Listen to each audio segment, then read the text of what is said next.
And with that, let's now get to the Oakland sports. Like I mentioned before, men's soccer, they have made it all the way to the top of the mountain, but one step short. They're in the finals of the Horizon League Conference Championship, of which they are hosting. They did that with a win against Purdue Fort Wayne a couple hours ago, as a matter of fact. They're playing at 1 o'clock today, and the game wrapped up with Oakland winning 1-0. 1-zip, 1-0, baby, against the Mastodons.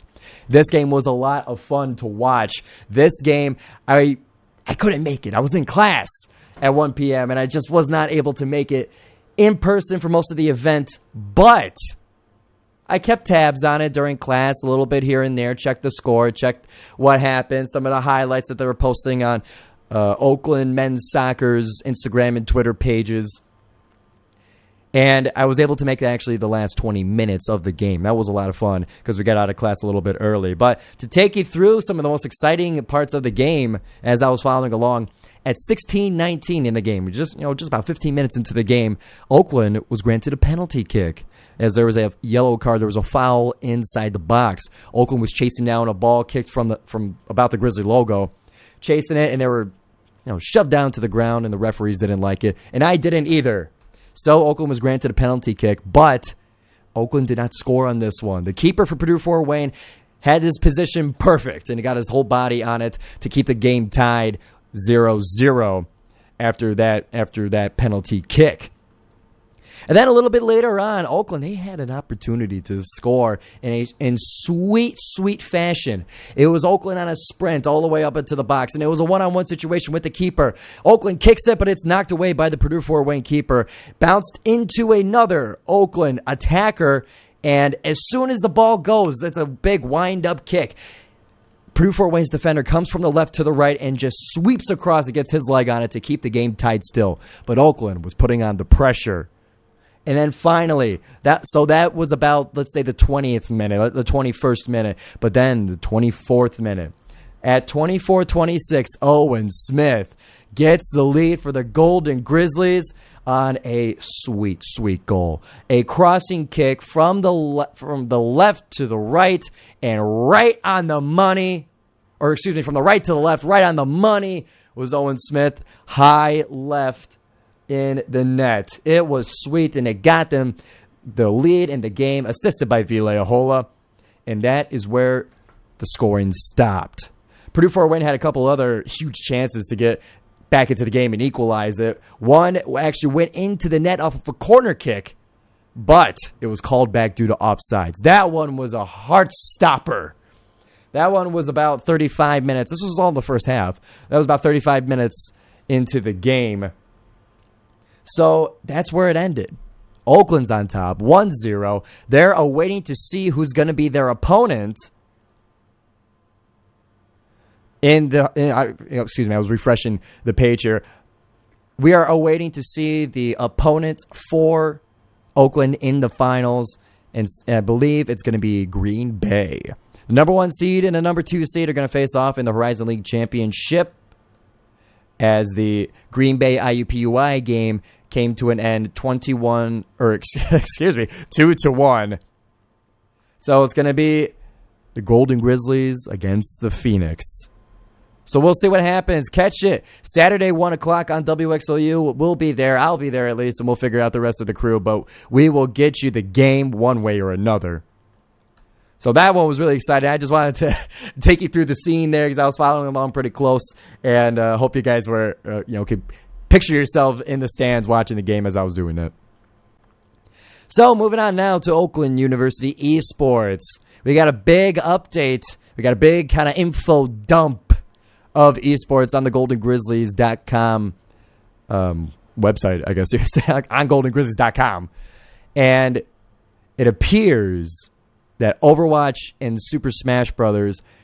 Have made it to the NACE Top 16 tournament.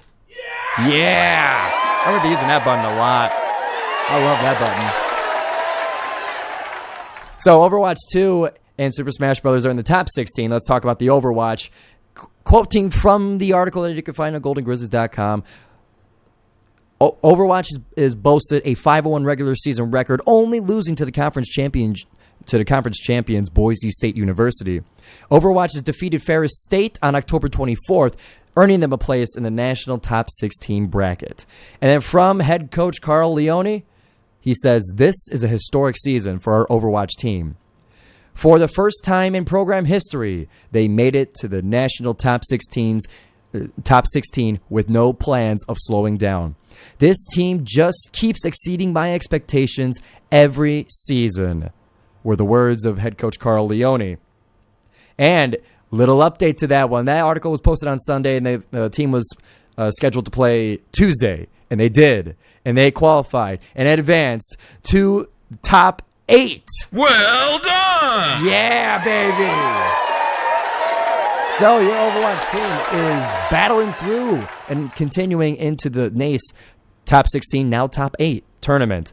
And as for Super Smash Brothers in the NACE, and for those who are a little bit confused, the NACE is the National Association of Collegiate Esports. I think that's what it stands for. You can kind of think of it as the NCAA of esports. It's the more, as new as the landscape is for esports, it's the more standard college esports league that all of Oakland's varsity sports compete in.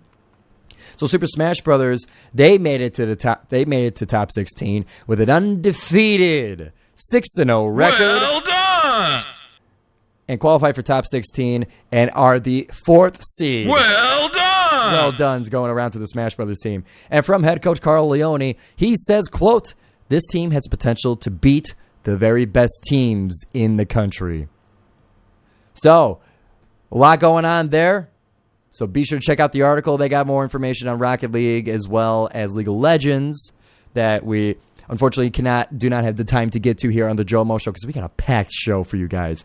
We talked about men's soccer. We talked about esports, and we are now going to be talking about men's basketball. Coming up, we got women's basketball and volleyball. Just to give you a little layout on the Oakland sports section. Then we'll get into club sports. Then we'll get into NFL. Then we'll get into picks. There you go, just so you know what's coming up. So for men's basketball, they played and started out their season in Ohio State. They went to Columbus, Ohio, and it's, Horizon League teams going up against Big Ten teams. It's a punching up effort for the Horizon League team, this time the Golden Grizzlies. But Campy has had experience with winning these kinds of games and winning and getting close and being competitive and, not being the pushover you would expect from a mid-major college against a Big Ten team. Nah. And especially not in this game. So, unfortunately, couldn't get any television for this one because I'm not paying for Big Ten Network. Screw that. And so I was listening to it on the radio. Thank you very much to Neil for doing a wonderful radio broadcast. I was following along the whole time, and that game was this past Monday night. So let's get some highlights from that game. So Oakland was leading in the game for 28 minutes for most of the game. Oakland had at one point a 7-point lead over the Buckeyes in the zone, and the defense was giving that Ohio State Buckeye team a lot of trouble on offense. And Oakland kept going. They were making shots. They were making threes. We saw 5 Golden Grizzlies make 3-pointers in this game, and Jack Goldkey made the most. He made 6 3-pointers in that game. Well done! And led the floor with 18 points. And in addition to that, let's get to the box score here. Blake Lampman had a great 3-point shooting night for himself. 4 of 7 and 5 of 9 from the field. He had 14 points. Trey Townsend was doing his thing. 7 of 16 from the floor. He made a 3-pointer too. He was 1 of 2. He made both his free throws. 9 rebounds along with 4 assists in the game. We saw great performances by DQ Cole. He sunk a couple threes, and he got 4 rebounds. Tone Hunter, he made a great effort as well. 2 of 3 from the floor, 1 of 2 from 3, 3 of 4 from the stripe. Both him and DQ had 8 points. And then Isaiah Jones didn't do a whole lot on the stat sheet. 5 rebounds, 3 assists, a steal. As far as the stat sheet goes, kind of flies under the radar, but that's a really good performance. And I call Isaiah Jones in that game the media darling, the broadcast award, because his name was coming up all the time. He's got that long wingspan and works really well in the zone to block off passing lanes and all sorts of things. So his name was all over the place and he had a great performance, even though he didn't make a field goal. He made a free throw, but no field goals made. And as a whole, the Golden Grizzlies, they shot 40% from three. Well done! Yeah. Last year, the three-point shooting wasn't as pretty. And that's usually as far back as my history goes with the Golden Grizzlies, at least in terms of men's basketball. And I guess most athletics, I've only really been in the game for about a year now. This is year 2. But according to Campy, he talked about this in his post-game press conference with a lot of the Columbus media. And it kind of gave you a really good summary, a really good window into who the Golden Grizzlies are on the blacktop and on the basketball court. Because a lot of those reporters, obviously, they're not going to know a lot about Oakland University basketball. And with that, Campy kind of gave them a little bit of a crash course history as to what they've done in their program. They've set the record for most three-pointers in a season by one player. I forget who it is. Go on the Golden Grizzlies YouTube channel. They got the press conference, but three-point shooting is what the Golden Grizzlies do. Last year was a bit of a slump, but now with the additions of some nice three-point shooters, Blake Lampman's back. He's for his 5th year with the Golden Grizzlies. He's been there. Additions of Jack Golke, additions of DQ Cole, and the team's starting to make some better threes now, going back to their original identity. So either way, go watch the press conference. It gives you a little history for the Golden Grizzlies, and for some of us who don't know a lot about it on campus, it's a good thing to go and watch. So they now go on to face Illinois this, I believe, tomorrow night. Let me go and make sure. But they got a bit of a Big Ten stretch going on. So they played Ohio State this past Monday. Yep, Friday, 8 p.m., they are at Illinois. I don't even know what Illinois' mascot is, but they're a very good team. And Oakland's going to have to play perfect. These are kind of the words. These are loosely the words of Greg Campy, but they're going to have to play basically perfect to play the game like they did at Ohio State against now Illinois. So it's going to be a great game. I'm going to be tuning in. I'm going to be doing my best to kind of keep up to tabs with it, and I'll give you guys the details next Thursday at 6 on WXOU, although it might be 5 o'clock next week. We'll keep you posted. Follow the Instagram to be sure you know what's going on. So that's right. They go to Illinois on Friday, and then, like I mentioned before, Tuesday, 7 p.m., home against Bowling Green. And we got the WXOU tailgate pregame show for you guys. That one's going to start at about 5:30. Second half of the tailgate is when we'll have the show for you guys. Keep an eye out for it on WXOU Sports' YouTube channel. And then after that, they go to the Cayman Islands, because why not? They were in Italy earlier this summer. They were in the Bahamas last year around this time, and now they go back to the Cayman Islands. It sounds nice. Sounds real nice. So moving on now to women's basketball. Unfortunately, their game against Akron was at the same time as the men's game against Ohio State, and I only got one pair of ears, and a lot of my attention went to the men's team. Forgive me, but turns out I missed out. Turns out that they played into double overtime. They won in double overtime. Well done! I'm playing with the soundboard here. But, yeah, women's basketball, they played their first game at Akron. Both the teams were going to Ohio. They played at Akron against the Zips. I don't know what a zip is. What? I don't know what a zip is either. But, nevertheless, the Golden Grizzlies, they played a great, great game against the Zips. They played them at home last year to start the season, and I believe, I think I was there for that one, but I believe they won last year's kind of season opener or one of the beginning games at home against Akron. So to see him do it again is awesome. Linda Van Schaik led the team with 21 points, 8 of 13 from the field, 1 of 3 from 3, and made 4 of 8 free throws, along with 3 rebounds, along with an assist. We got Kiani Westbrook, 6 of 10 from the field with 13 points, 3 rebounds. And Brooke Quarles-Daniels, 3 of 11, and I would imagine, this is my inference. I didn't see the game. I didn't hear the game. But my inference is that Quarles-Daniels is the focus of a team's defense against Oakland. So 3 of 18, I'm sure that there were making her work for it. But with that work comes free throws. And she made 6 of her 6 free throws. Well done! Yeah, baby. That's 12 points for Quarles Daniels. So it was a great game for Oakland to start off the season at Akron. And then they followed that up with, they got a tough few games here. They played at Michigan State. This was last night, Wednesday night, at the Breslin Center. Final score was, one second, I only have Oakland's score here. Final score of the Golden Grizzlies at the Spartans was 62-87, which, not good, but, oh well. I thought there would be I don't have a sound effect for that one, sadly, but it's tough. That's tough sledding, going up against, in the Big Ten's house. And now they follow that up. They chase that with U of M, Tuesday, 7 p.m. at Ann Arbor. And after that game, then they come back Friday, 7 p.m., Friday the 17th, 7 p.m., against Cleary University for the 8P staff night. Forgot that to be the theme game. And I also forgot to mention the Bowling Green game, in addition to there being a tailgate, in addition to there being a live pregame show, in addition to us covering the game, it is the themed game of Campy's 40th season. This, that's the home start of his 40th season with the Golden Grizzlies. Yeah, baby.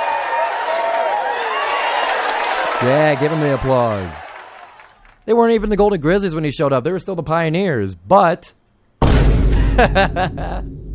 but he's been there through it all, and we celebrate that. Anyway, back to the chronology of what we're talking about here.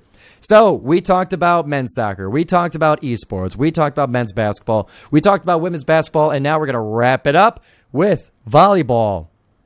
So volleyball, as it currently stands, they are third in the Horizon League with 1 week left to go in the regular season before the tournament starts.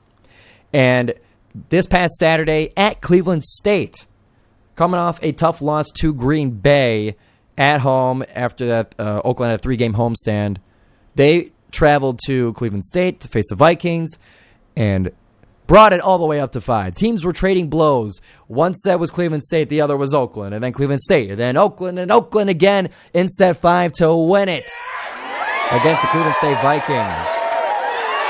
And they followed that one up. They followed that game up with a quick little trip home this past Tuesday against the IUPUI Jaguars, who were second to last in the Horizon League. Yeah. Clean sweep of the Jaguars to get things rolling here. Now they're on the road going to making their Wisconsin trip.